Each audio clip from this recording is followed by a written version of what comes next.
What is the greatest weapon in World of Warcraft? Is it an iconic legendary that dominated the game when it was current content, like Thunderfury or the Warglaves? Is it a mythical item steeped in the lore of the game, like the Ashbringer? Perhaps it's a weapon that's so great it's not even obtainable in the game for players, like Frostmourne. What would you say if I was to tell you that for me, the greatest weapon in World of Warcraft isn't a legendary or an epic, that it's not even an endgame item, rather something you picked up whilst leveling all the way back in Vanilla WoW? I'm Vulgrin, and this is the greatest weapon in World of Warcraft. Okay, so for starters, what makes an item valuable in a video game in the first place? Is it the power that it conveys to the player, the respect it brings from others based on its rarity? Perhaps it's the aesthetics that matter the most. When it comes to weapons in an MMO game, I would argue that all of these factors are important, and in WoW it's no different. The rarity, power and appearance of a weapon can go a long way to endearing it in the minds of players, especially in a game which had you use a fucking rolling pin as your main hand weapon at one point. But I would argue that one thing which is much more important than the specific looks of a weapon or the size of the number which flashes up on the screen when you bash someone over the head with it, is the quality of the experience you had when obtaining that weapon. After all, despite the length some players, rogues, will go to get our grubby little claws on these items, they are after all just 3D models and lines of code cooked up by some nerd 20 years ago whilst locked in a basement at the Blizzard offices in Anaheim. What really matters is the experience, the feels that you had as a player when you killed that boss, completed that quest chain, reached that PvP rank, and finally got the weapon of your dreams. It's this experience, these memories, that really represent the value of a weapon to me. So if you were to ask me what the greatest weapon in World of Warcraft is for me, it would always be this: the Sword of Omen.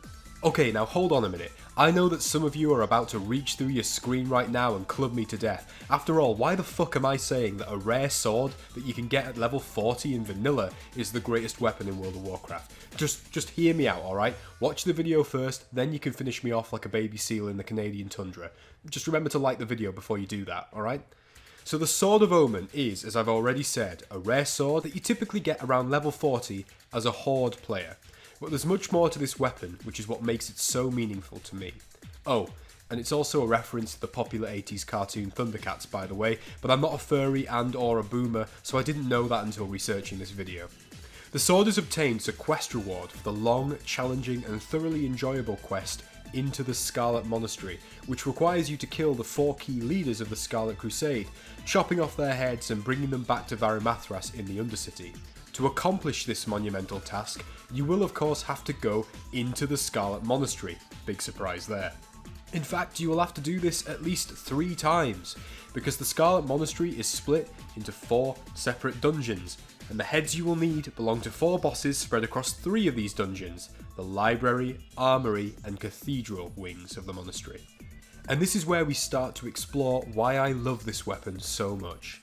To get it, you will need to participate in at least 3 dungeon runs, which in vanilla means putting together 3 groups of 5 adventurers, getting yourself to the dungeon, and carving your way through a ton of fanatical enemies in one of the most iconic, if not the most iconic, dungeon series in the entire game. Furthermore, you get this quest at level 33, but you should be around level 40 or above before even stepping into the cathedral wing. This means that you have almost 10 levels to salivate over this reward and plot your way to obtaining it. 10 levels of working your way through the library and armory to get yourself to that point when High Inquisitor Whitemane and Commander Mograine are defeated, and you can hobble back to the Undercity with their heads dangling between your knees like an old man's bollocks.